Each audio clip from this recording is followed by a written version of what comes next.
तर उपमुख्यमंत्री अजित पवार हे ॲक्शन मोडमध्ये आले आहेत। त्यांनी नीरा डावा कालवा फुटलेल्या ठिकाणी भेट दिली आहे, पाहणी केली आहे। कालवा फुटून झालेल्या शेती नुकसानीची सुद्धा त्यांनी पाहणी केलेली आहे। कालवा फुटल्यामुळे अनेकांच्या घरांमध्ये सुद्धा पाणी शिरलेले आहे। अजित पवार यांनी या संपूर्ण नुकसानग्रस्त भागाची पाहणी केलेली आहे। अनेकांच्या घरांमध्ये ही पाणी शिरल्याने त्यांचंही नुकसान झालेले आहे। नागरिकांचे प्रचंड हाल या भागामध्ये होत आहेत।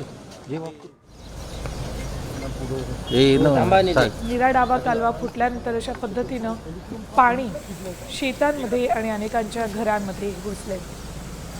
मान्सून दाखल होण्यापूर्वीच बारामतीमध्ये मान्सूनपूर्व पावसानं जोरदार हजेरी लावली होती। अतिमुसळधार पावसामुळे प्रचंड हाल बारामतीतल्या नागरिकांचे होत आहेत। काटेवाडीमध्ये सुद्धा जोरदार पाऊस बरसला।